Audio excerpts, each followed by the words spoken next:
Here's what's coming up on The World Today. At least 13,000 people rendered homeless as Greece's largest migrant camp is destroyed by fire. Final stages of vaccine trial by AstraZeneca and Oxford University is paused following reactions by one of the participants. Plus, the US announces will be pulling out more than a third of its troops from Iraq by the end of the month. A warm welcome to our viewers here in Nigeria and around the world. I'm Amarachi Ubani. We begin in Greece, where the country's largest migrant camp, the Moria facility on the island of Lesbos, has been consumed by fire. It's still unclear how the fires began, but migrants and locals blame each other. Thousands of people are now without accommodation, and authorities are struggling to find shelter for them.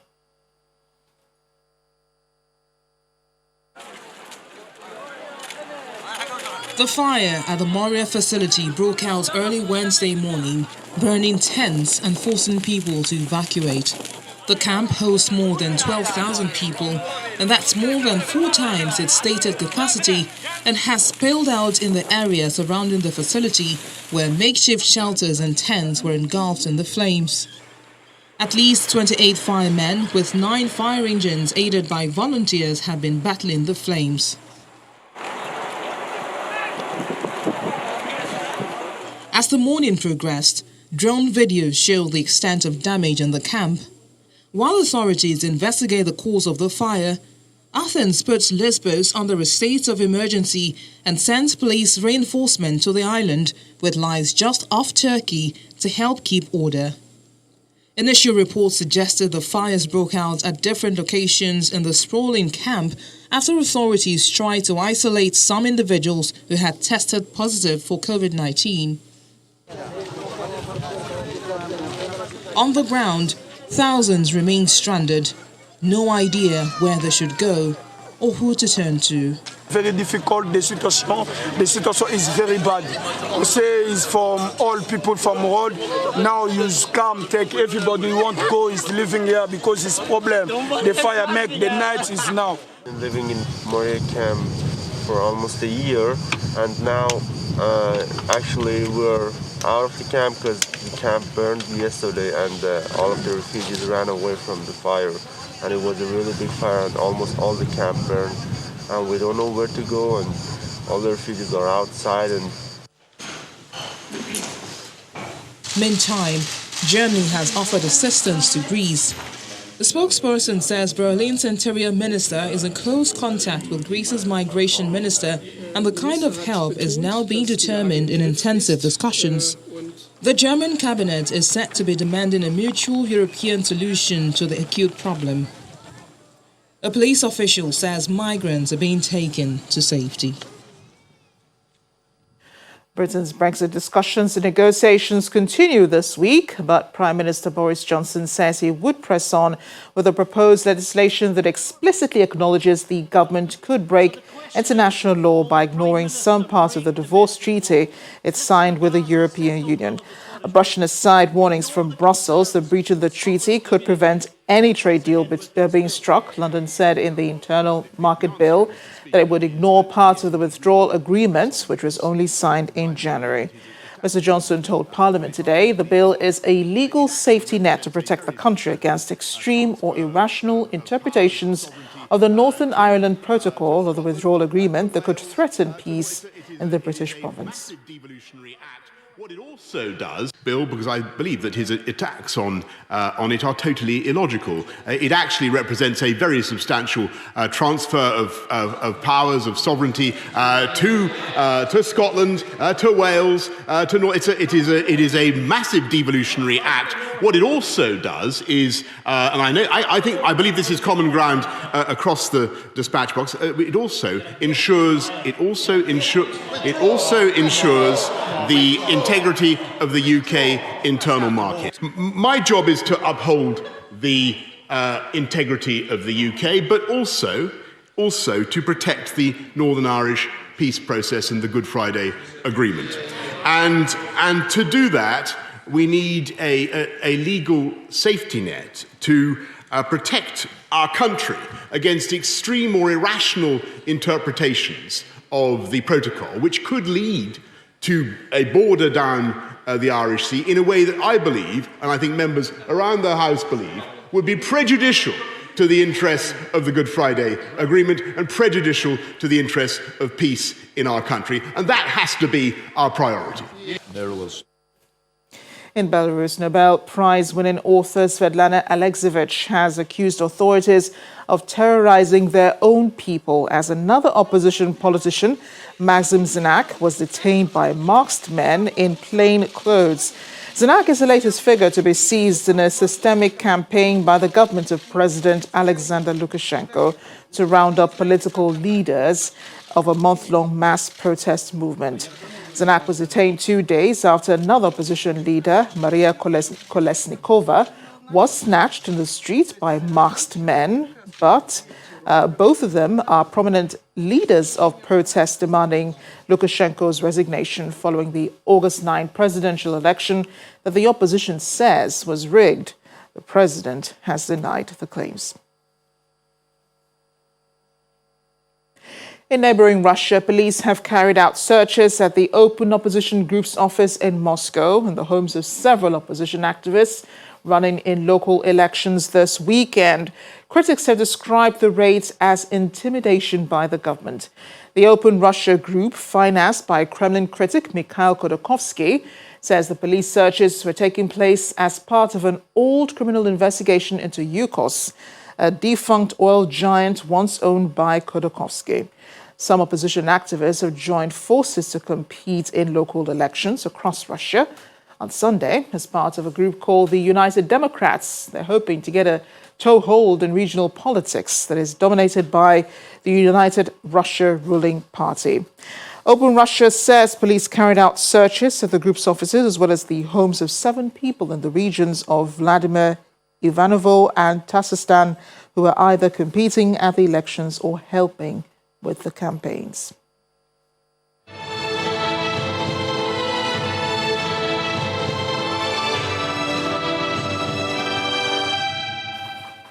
Clinical trials for a coronavirus vaccine be developed by AstraZeneca and Oxford University is being paused for now after participants show suspected adverse reaction. AstraZeneca says this is only a pause routine in the case of an unexplained illness. The vaccine by the pharmaceutical company is seen as a strong contender among dozens being developed globally. This comes as a number of coronavirus cases around the world continues to rise, with more than 27 million confirmed cases now in 188 countries and about 900,000 deaths. Here's a global update. The nature of the safety issue with the AstraZeneca vaccine on the participant and when it happened is not immediately known, but the participant is expected to recover. A report from AstraZeneca says suspension of the trial is having an impact on other AstraZeneca vaccine trials, as well as on clinical trials being conducted by other vaccine makers. In other parts of the world, Italy's former Prime Minister Silvio Berlusconi, speaking for the first time on his condition since he tested positive for the coronavirus, told supporters that the virus is very bad and that of the thousands of coronavirus patients treated by doctors at the San Raffaele Hospital in Milan, he was among the worst cases they had seen. Meanwhile, the number of coronavirus cases in the United States is still on the rise as the country remains the epicenter of the pandemic, with more than 6.3 million cases and nearly 190,000 virus-related deaths. Data from the Johns Hopkins University shows that Midwestern states of Iowa and North and South Dakota have emerged as the latest hotspots after a spike in new cases. The surge is being attributed to the reopening of colleges and an annual motorcycle rally held in South Dakota last month. Venezuela says the Russian locally licensed coronavirus vaccine will be delivered to the country this month for clinical trials. During a televised address on Tuesday, President Nicolas Maduro said other vaccines would also arrive in the month of October, although he did not specify which ones. Channel Television's London correspondent Juliana Olainka joins us now for more. Juliana, thank you for joining us on the program. This was a very important vaccine trial for AstraZeneca and for Oxford University. What more are we learning about the reactions exhibited by this participant? Oh, yes, it was not just around AstraZeneca and Oxford, for the entire world, as we know that the world is grappling with COVID-19. Unless there's a vaccine, there, of course, the cases will keep rising. We're not hearing much of the detail from AstraZeneca. The pharmaceutical giant last night just released a statement saying that they were putting their trials on hold due to a serious suspected adverse reaction of one of their patients. We later found out, first reported by the New York Times, they were quoting a source saying that this patient was a British volunteer who was rushed to hospital with suspected swelling in their spinal cord. And now this person who leaked this information remained anonymous, but they did say that it was pretty serious, and there appears to be a link between this swelling of the spinal cord with an infection called transverse myelitis, which is pretty serious. There have been a lot of doctors doing the rounds on global media talking about the fact that a lot of infections, and of course it's the coronavirus infection that's put into these patients, infections can cause this sort of swelling. But, you know, this is a highly anticipated vaccine. You know, there were hopes that there could potentially be this vaccine before Christmas, but of course this has all been dashed away now. Well, those symptoms sound really serious, but we also understand not just this vaccine trial, but the pausing of the vaccine trial also affects other trials going on in the UK. Well, yes, that appears to be the case. But again, we're not too sure. AstraZeneca, of course, are trying to keep the lid on this. As soon as they put that announcement out last night, their shares this morning dropped by about 8%. And alongside a lot of the online sectors, pharmaceutical giants have really been earning a lot of money recently. But what we do know is Moderna is also one of the big three pharmaceutical giants who are right at the end, right in the final latter stages of these clinical trials. They released a statement this morning saying that AstraZeneca's incident hasn't affected them. But of course, it's not just taking place in Britain. There are trials, I believe, of 50,000 individuals across the US and South Africa and Brazil, and also in India. So those 50,000 trials that were ongoing under this Oxford University AstraZeneca trial have all been put on hold. And Juliana, the Prime Minister Boris Johnson just held a press briefing a while ago. He talked about the vaccine trial and mass testing for COVID-19. What did he say? I've got to say, didn't get much from Prime Minister Boris Johnson from that 4 p.m. coronavirus news briefing, other than the fact that, you know, Britain is going back into some sort of lockdown. But the Health Secretary, Matt Hancock, was speaking earlier today, and he actually said, you know, that this is no cause for alarm, and that, of course, it is a devastating blow, but it is a trial. And I think that's why it hasn't really dominated headlines here in Britain, because this is the time when you are supposed to find faults in these vaccinations. And he did mention that during the summer, another patient fell ill but recovered. So this has happened before. So I think the British government are trying to say no cause for alarm, but again, it is alarming because the entire world is waiting for a breakthrough with this. Indeed, and fingers crossed they'll get through this. So Juliana, thanks again, and stay safe in London. Thank you. Stay with us on The World Today. More stories coming up after the break, including this one. For those missing airline food, I don't know why, but Thai Airways opens its restaurant. You can eat there, but of course you can't go anywhere on a plane. Join us again. Welcome back. One of the participants in the vaccine trial by AstraZeneca and Oxford University is from South Africa.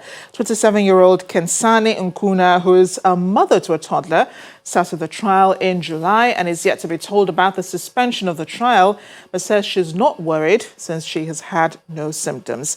There are at least 2,000 volunteers in South Africa taking part in this trial, which has been paused, as we mentioned earlier, after an unexplained illness in a participant. An independent committee is reviewing safety data. Nkuni's family is objecting, however, to her taking part in the trial, fearing that she could contract the coronavirus in the process. I might not be that scared because I don't know what really caused the illness.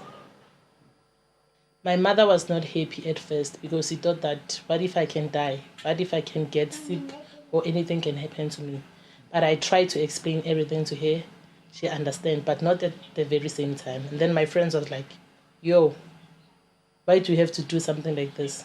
What if something goes wrong? But I said, I'm willing to give it a try. I wanted to be part of the solution. I wanted to serve the world because this thing is destroying people. People have their views and opinions, but me, I would say the vaccine is a good thing. It can save the world. If it might happen, it can work. It's an opportunity to save the world.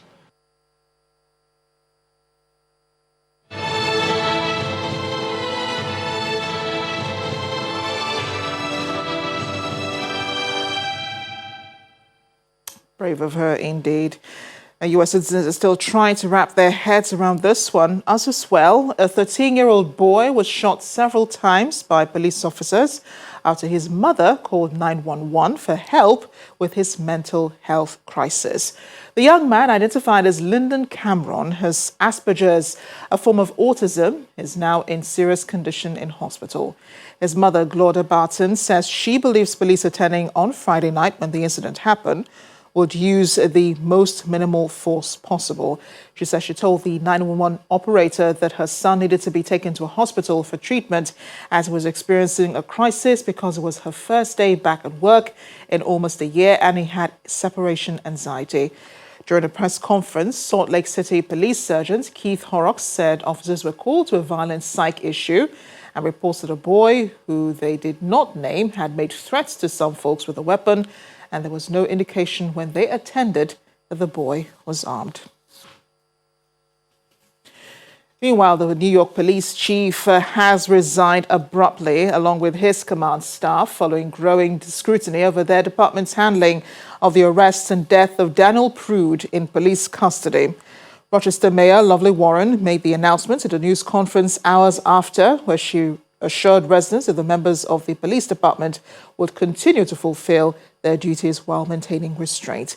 The city of 200,000 people on Lake Ontario erupted with protests last week after the Prude family released body camera footage showing officers had used a mesh hood and pinned Prude, a 41-year-old African-American, to the pavement during the March arrest.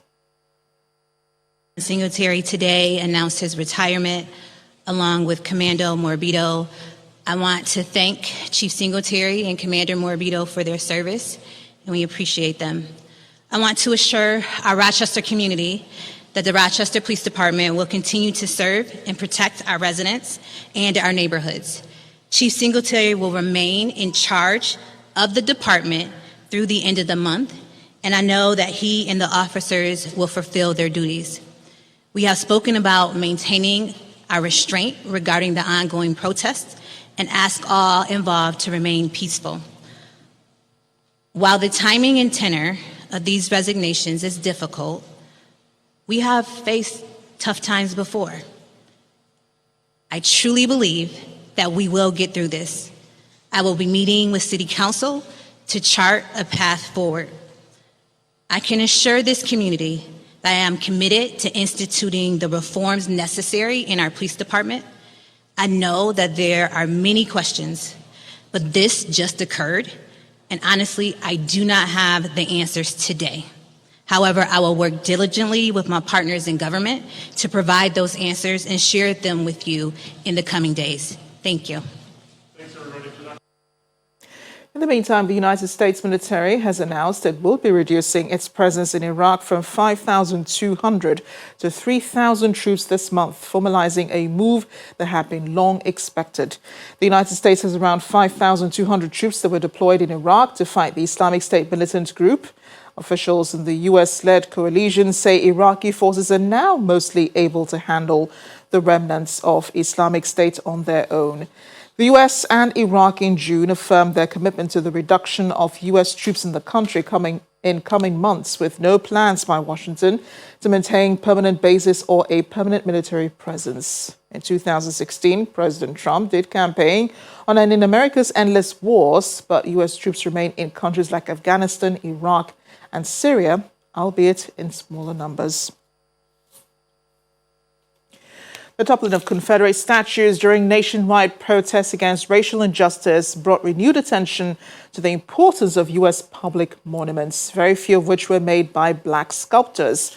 Empty plinths have stirred debate over who and what should replace the toppled statues.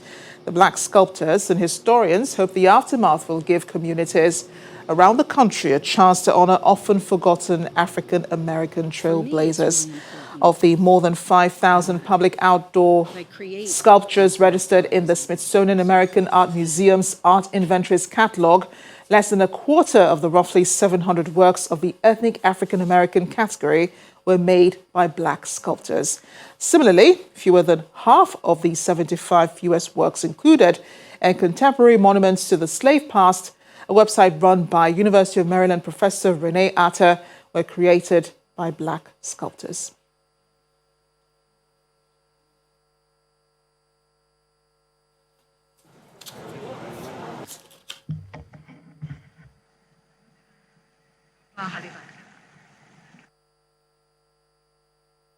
Arrived at the finish line as loyal customers of Thai Airways flocked to the airline's newly launched restaurant today to remind themselves of the experience of in-flight dining.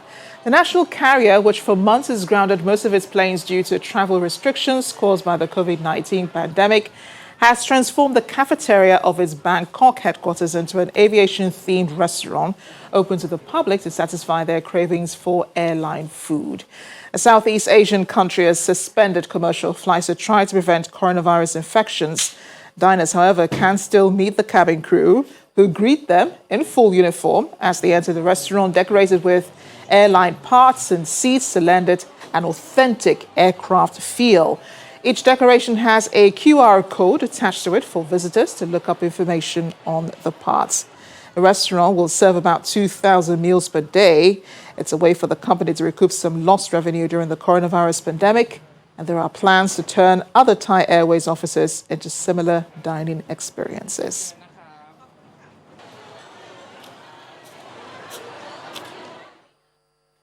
But really, who misses airline food? I wonder.